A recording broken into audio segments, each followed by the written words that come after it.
mapenzi yake ndio tumeweza kulifanya jambo letu kama hili na kulifikisha hapa, na tunamuomba atufikishe katika hatima ya jambo hili hapo kesho. يقول الله سبحانه وتعالى: وما أرسلناك إلا رحمة للعالمين. Allah subhanahu wa ta'ala anatuambia baada ya kumwambia mtume wake, hatukukutuma wewe ila ni rahma kwa viumbe.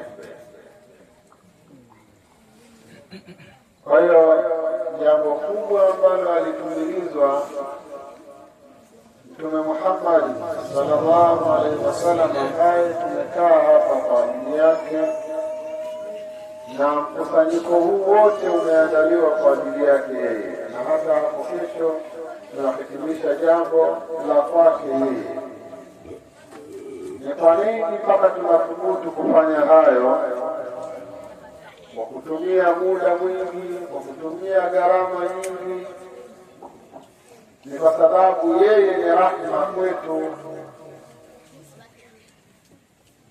na hii ni kutaka kuonyesha ubora wetu sisi kama wanaadamu kulinganisha na viumbe wengine wasiokuwa wanaadamu. Ikiwa yeye ni rahma kwa viumbe, na viumbe ni kila kisichokuwa Allah subhanahu wa ta'ala, kwa maana basi yeye ni rahma kwa wanyama, ni rahma kwa wadudu, ni rahma kwa wanadamu, watu. Sisi wanadamu Waislamu na kufanya mambo haya, tunauthibitisha ule ubinadamu wetu, akili zetu, utu wetu, kwamba sisi tuna haki zaidi basi ya kufurahi, kuifurahia hii rahma, kuonyesha kwamba tumeitambua, tunanufaika nayo. Zaidi ya hapo, tutakuwa sisi tuko chini kuliko hata viumbe vingine, kwa sababu viumbe wasiokuwa Allah, wasiokuwa wanadamu, wameutambua ule rahma wake Mtume Muhammad. Hadithi nyingi sahihi zinaeleza namna ambavyo viumbe wasiokuwa wanadamu walifahamu Mtume kuwa na rahma, kama hadithi ya Ghazal, paa aliyekuwa amekamatwa na hao wawindaji. Paa akamwona Mtume wa Allah, kwa kutambua kwamba huyo ni rahma, akamwambia Mtume, mimi nimeshikwa hapa, lakini katika kushikwa kwangu huko mimi nina vifaranga na watoto wadogo, naomba mimi nipate kibali na ruhusa ya kwenda kuwaonyesha watoto wangu, kisha nirudi hapa, hawa wakamataji waendelee na jambo lao waliokusudia. Huyu baada ya kusema yale, Mtume Muhammad akamkabili yule aliyemkamata paa na kumweleza kama hivi. Yule bwana akataka ushahidi, unaweza kudhamini juu ya jambo hilo? Paa ambaye nimemkamata kwa dharubu zote, nimwachie dhamana hiyo, nani anachukua? Mtume akasema anachukua mimi. Na kweli paa kenda, baada ya muda paa akarudi. Huyu bwana akaona ni maajabu, ni mambo gani haya hajawahi kutokea, akaamua kumwacha huru arudi endelee na shughuli zake. Sallallahu alaihi wasallam. ndio ile miongoni mwa kasida tunaimba ya Rabbi salli ala nabi man jaana birisala saha Muhammad wa alihi man kallamatuhu al-ghazala, yule ambaye alimsemesha paa kamsemesha mtume huyo. Kamsemesha maneno gani? Kamwambia nimekamatwa lakini nina watoto wadogo, naomba. Sasa kuja mtu akaja kupotosha hawa watu, kama yule mtu mmoja mkuzi wa miaka nyuma akija kutaka kufuatilia vitu kwa uzembe. Lakini hii tunaimba ya Rabbi salli ala nabi man jaana birisala saha Muhammad wa alihi man kallamatuhu al-ghazala. Unaona tunaimba. Sasa akija mpuzi kutoka upuuzini kwao, kwa kuwa hii hamjui Kiarabu na hamjui lolote, akakuja kufasiri atakavyo yeye ili kuwatia kwenye upumbavu. Sasa hayo ambayo akamsemesha mtume ni haya. Kwa hivyo nchi yetu iko kwamba mtume ni rahma kwa viumbe. Kwa kuwa ni rahma kwa viumbe, huyu paa ni kiumbe na amenufaika na urahma wa mtume Muhammad. Haikuishiria kwa paa na ngamia kadhalika.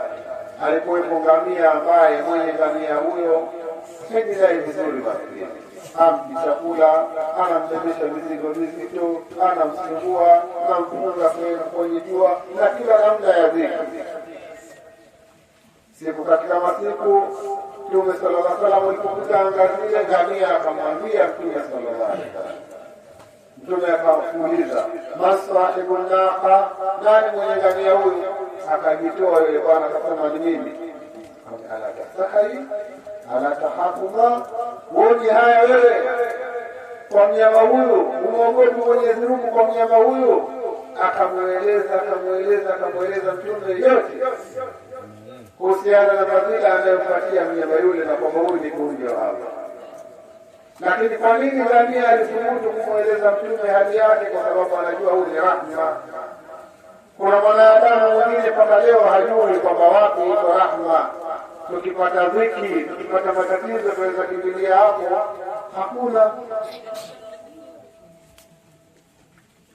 Kwa hiyo ukifikia level ya kwamba hujui Mtume ni rahma na rahma ile inakusaidia, wewe ni duni kuliko paa, wewe ni duni kuliko ngamia.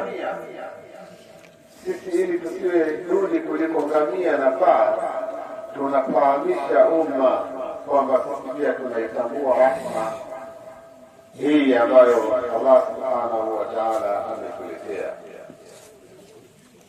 Mtume rahma kwa Waislamu, Mtume rahma mpaka kwa wasiokuwa Waislamu. Mtume huyu Mtume Muhammad ndiye ambaye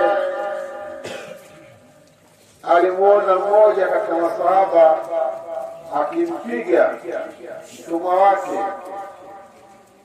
akimwambia maneno mabaya mtumwa wake.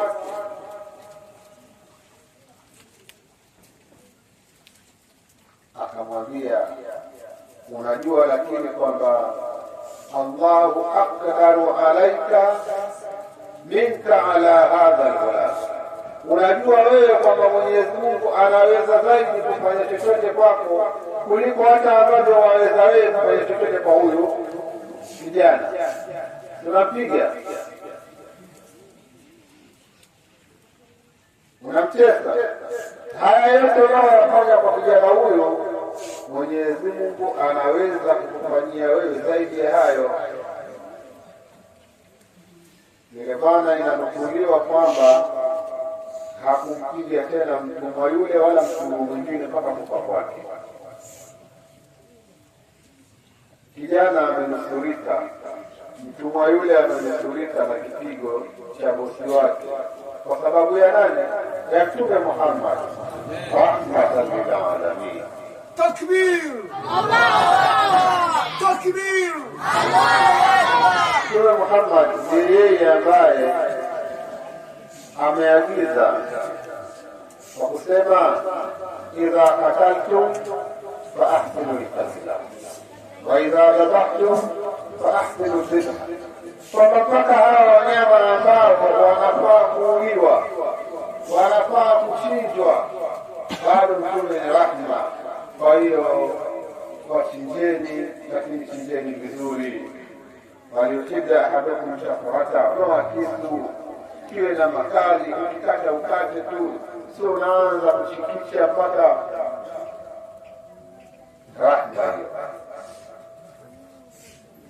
Mtume Muhammad asema ikhwanukum hawalukum, ni ndugu zenu hawa watumishi wenu. Ukawa wewe unafanya kazi wako, kwa wale wa zamani walikuwa ni watumwa, siku hizi kuna mahouse girl, mahouse boy, lakini ni ndugu zenu hawa. Mwenyezi Mungu amewajalia hawa ni kama amana mkiwa nao. Kwa kama Mwenyezi Mungu amekujalia ndugu yako kwa chini ya mikono yako, mlishe unachokula, mlishe unachovaa. Alafu akasema wala yukallifu ma yaghlibu, usimkalifishe jambo ambalo halimudu. Unamfanya kazi wako, basi mfanya kazi huyo atafanya jambo lolote ambalo wewe na watoto wako wote hapo ndani hamliwezi, alifanya yeye peke yake mtoto wake. Mtume Muhammad akakataza hilo na akatoa mfumo na utaratibu wa kufanya rahma.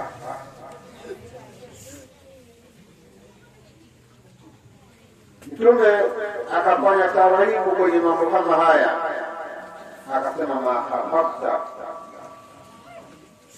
min khalidika min amali wa huwa ajrun laka fil mizani, kile ambacho utampunguzia mtumishi wako katika kazi zake.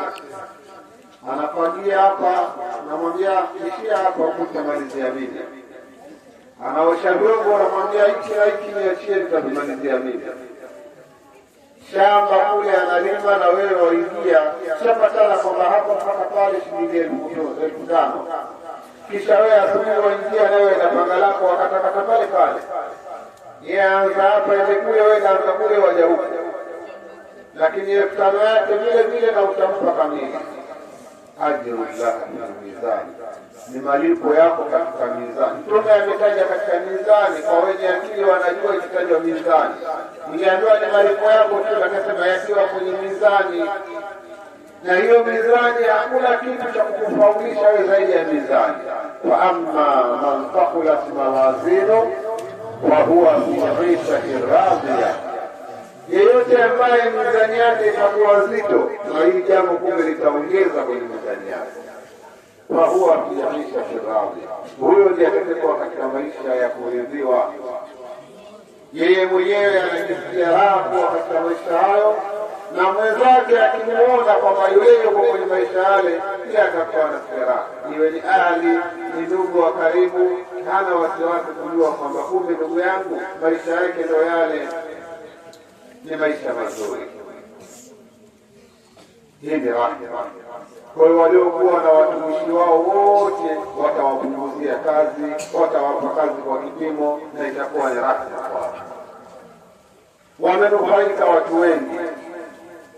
Siku moja alikamatwa mmoja kati ya watu wakubwa kule Yaman, alikuwa akiitwa Thumama ibn Uthal. Huyu bwana alipoingia kwenye 18 za masahaba, wakamchukua wakaja naye mpaka kwa Mtume sallallahu alaihi wasallam. Mtume anamfahamu yule bwana, walikuwa wamemtia kanga. Mtume akamwambia hapana, fungueni, mwekeni chumba kile pale. Akawekwa teka, lakini teka ambalo halikufungwa.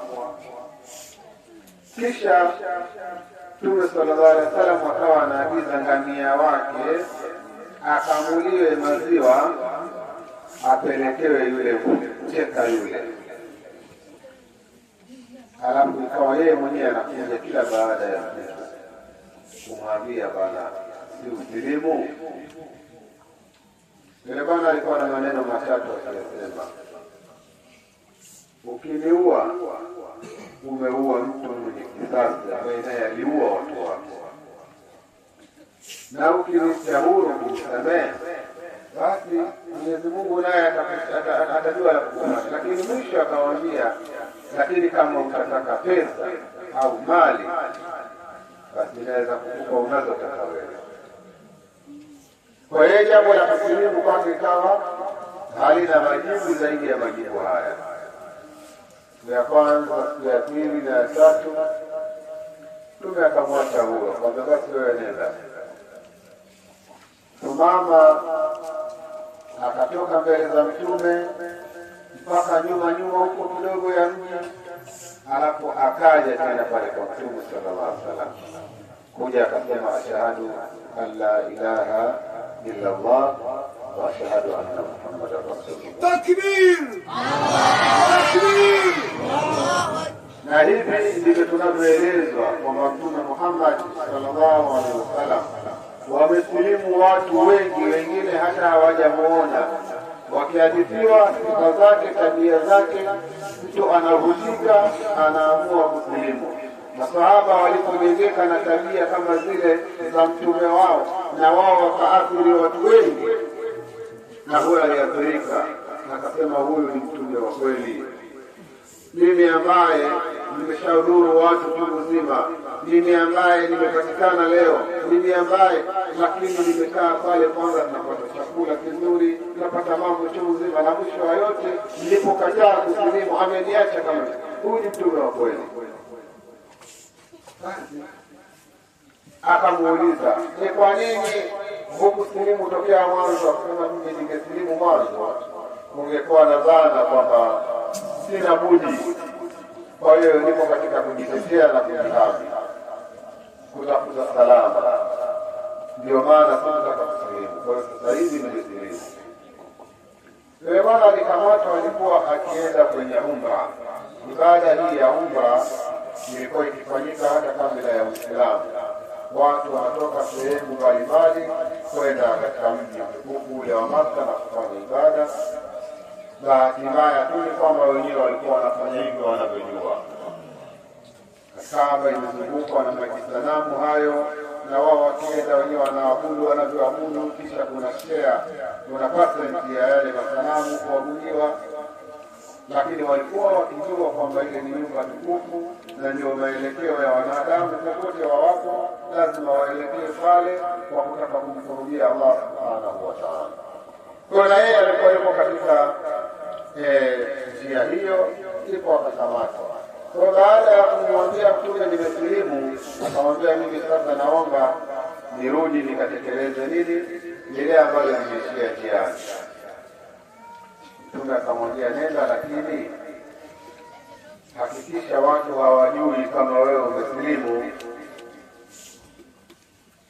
Akasema sawa.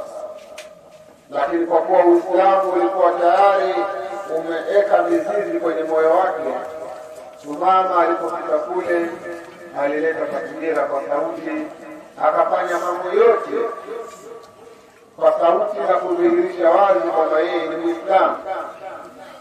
Kitu gani kilitokea? Walikusanyika watu wa Makka, Makuraishi, kutaka kumdhuru. Kisha wakaambiana, mnamjua, lakini huyu ni Umama bin Khalid. Kama huyu tutamdhuru, na sisi tumekwisha, kwa sababu mji wa Makka ulivyo hauna mashamba. Mji wa Makka ulivyo unategemea vitu vingi au vyote, hata vya mambo ya chakula kutoka nje ya Makka. Kwa hiyo ilikuwa kuna vingine vinatoka Sham na vingine vinatoka karibu kama hivyo Yaman. Kama ikatokea tumezuru, hatutopata vile vinavyotoka Yemen. Kwa maana hata huku tukiishi kwenye miji kama hivi, nafikiri tunauangalia ujirani. kwamba mtu wa sehemu fulani tukifanya ugomvi na watu wa sehemu fulani si vizuri, tunaweza kusababisha tabu, aidha tunapata vitu kutoka kwao au vitu vyetu sisi tunaenda kuuza kwao. Kwa hiyo kama itakuwa tumefanya fujo, tutabaki navyo wenyewe na sisi tutapata pesa. Jamaa wakajizuia, hawakumpiga. Lakini alipofika nyumbani mama hivyo hivyo akasema kama hamjasilimu hapaingii kitu hapo. Yaani kwa kiongozi kule. Baada ya muda kidogo hali ikawa sio nzuri. Njaa imeshtaki na mji wa Maka, mji wa jangwa. Kwa hiyo jua linakuwa kali kwa siku nyingi, muda mrefu linakuwa kali sana kuliko muda mfupi ambao jua linakuwa limepoa poa. Sasa wewe mwenyewe fikirie njaa na jua kali. Ile njaa yenyewe inaumiza, kisha na jua kali. Kwa hiyo waliteseka kwa kiasi. Wakaona hakuna namna, wakaandika barua kwa Mtume Muhammad sallallahu alaihi wasallam. Wakamwambia, ya Muhammad, qatalta ashaba wa ahla bisuyuf wa taqtuluhu al'ana biljui. Wewe Muhammad, umeua ndugu zako kwa mapanga Badri huko, wamekufa watu chungu nzima. Leo hii umeamua unawaua kwa njaa. Hebu basi tuhurumie. Mtume Muhammad akaandika barua naye kwa Thumama bin Uthman. Akamwambia wapelekee watu wa Maka ulichokuwa unawapelekea. Hapo watu wa Maka hawajasilimu, ni Makuraishi ambao bado ni makafiri, na sio makafiri tu, wana visa chungu nzima walivyofanya Mtume, ikiwemo kumfukuza. Lakini alipeleka ujumbe kwa Thumama kwamba wape chakula hao, kwa sababu yeye Mtume ni nini? Ni rahmatan lil alamin, ni rahma kwa viumbe na hao makafiri pia viumbe. Mtume akawa rahma kwao, na kweli chakula kikarudi, wakawa wanaishi vizuri. Kwa hiyo kama tunataka kuizungumza rahma hii ambayo ni Mtume Muhammad, wallahi tunaweza tukafika asubuhi hatujafika hata robo. Wala taqannuni wasifihi biwasfihi yabna zaman wa fihi ma lam yusaf. Kama tutaamua kumsifu Mtume Muhammad kwa kila namna za sifa, hii ya rahma peke yake tunamaliza wiki, mwezi, hatujamaliza.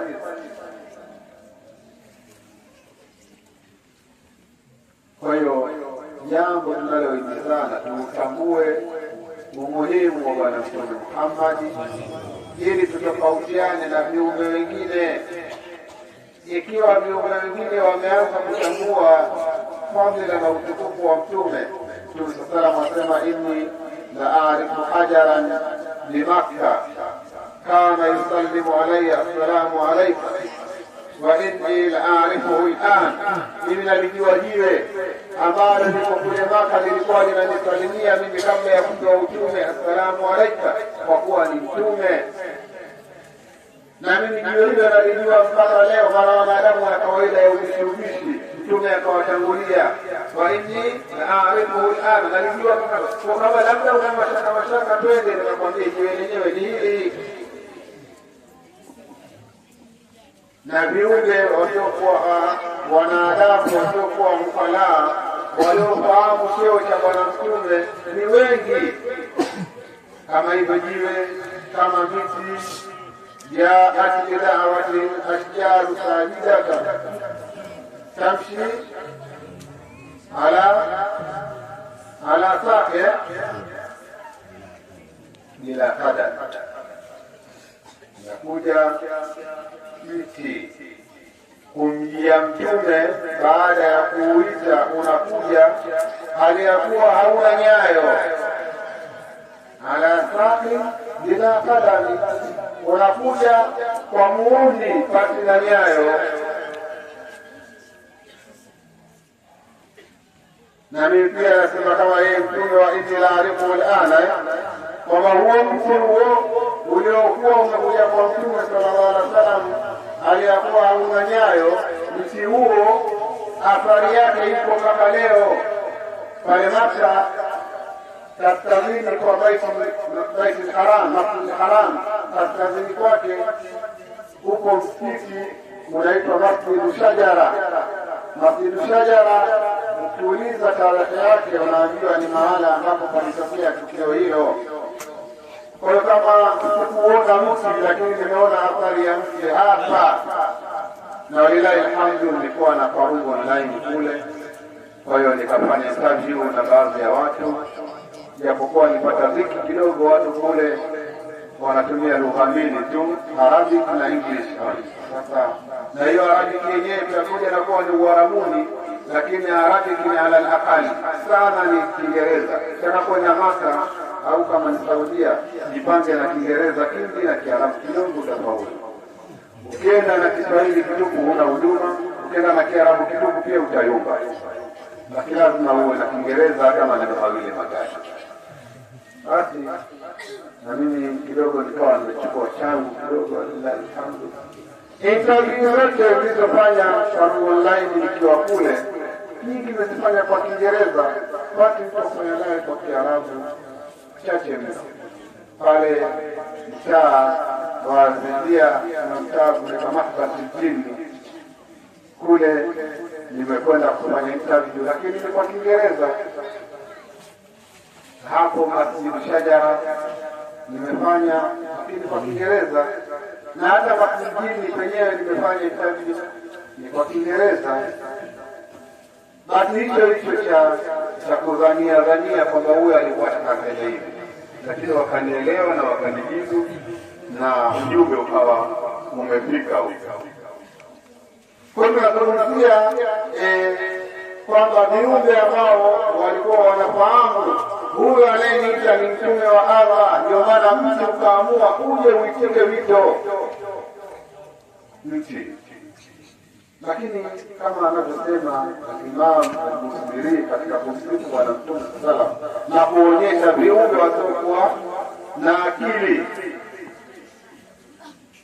kutambua mtume na utume wake, nasema Rabbi innal huda hudaka wa ayatika nur tahdidi man tashau كم رأينا ما ليس يعقل قد ألهم ما ليس يذهب العقلاء إذ أبى الفيل ما أتى صاحب الفيل فلم تنفع الحجى والذكاء.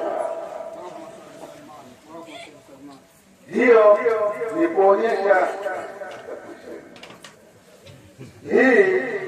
ni kuonyesha kwamba wanyama wanahitaji kubwa ya kuonyesha namna gani waliujua utume wa mtume. Asema kama aina mara ngapi tumeona maalaisa yaqilu, viumbe wasiokuwa na akili, qad ulhima maalaisa yulhamu al-uqalau, wamefahamishwa ambayo wenye akili wengine hawayaoni. Ndio wale wenzetu wanaopinga kumsifu mtume, kumkusanyikia mtume, kumsherehekea mtume.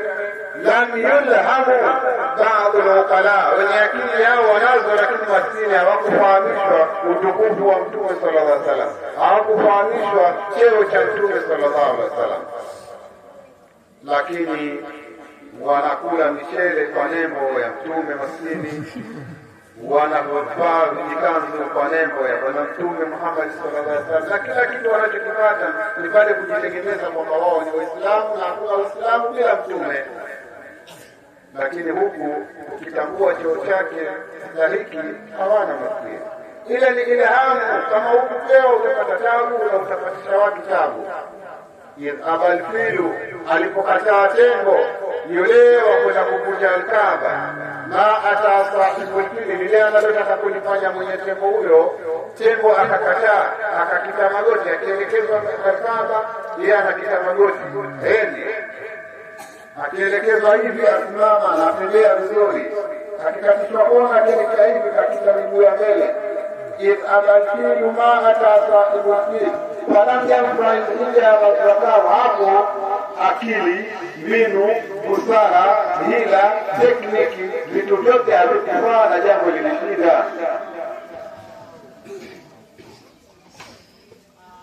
Kwa hiyo tusifawilishe maneno sana, bado uwanja huu unataraji kupokea maneno mengi, lakini tufahamu Mtume Muhammad ni rahma, na hatuna ujanja, hatuna uwerevu wowote wa kukwepa kuifurahia rahma.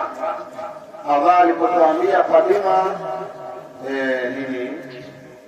Fabima rahmatin min Allah linta lahum, hapana, qul bifadlillah wa birahmah. Asema وحمل اللفظ على الحقيقة أولى من حمله على المجاز بلا ضرورة. Sasa jambo limekuja, qul bifadlillahi wa birahmatihi wa bidhalika falyafrah. Kwa hiyo mfurahie rahma na mfurahie fadhila. Hiyo fadhila tuijui, tuiache kama ilivyo, lakini rahma kutushakanyiwa kwamba kumbe rahma ya Mwenyezi Mungu atakufurahiwa. Rahma ni nini? Wama arsalnaka illa rahmatan lil alamin. Alafu ndio tunasema na nafsi kila mtu gani? Wewe ni rahma, na huko nako Mungu asema furahieni rahma. Jamani, hata kama kusoma hatukufahamu, hatukuelewa, basi hapo pia kusoma na kufahamu na kuelewa. Mungu akuamrisha uifurahie rehema. Alafu Mungu kama alikuwa wajiuliza rehema yenyewe ni ipi, Mungu anakuja anasema wama arsalnaka ya Muhammad illa rahma. Kumbe wewe ndo rahma wewe. Kwa hiyo hakuna mwenye ujanja wa kukwepa kuifurahikia Bwana Mtume Muhammad sallallahu alaihi wasallam, na ndio maana tunafurahi na tuzidi kufurahi ili tuweze kuwa tofauti na viumbe wengine. Zaidi ya hapo tutakuwa ni duni kuliko wao, na jambo la kufurahiwa. Mwenyezi Mungu atujalie katika ambao wana mapenzi ya kweli kwa Bwana Mtume Muhammad sallallahu alaihi wasallam, na Mwenyezi Mungu atujalie manufaa yote yanayotokana na Bwana Mtume Muhammad tuyapate. Kwanza hidayah, tupate hidayah, taufiki ya kumfuata kikweli katika taa na ibada, lakini pia Mwenyezi Mungu atupe manufaa makubwa nayo ni shafaatul uzma yaum al-mahshar. Wassalamu alaikum wa rahmatullahi wa barakatuh.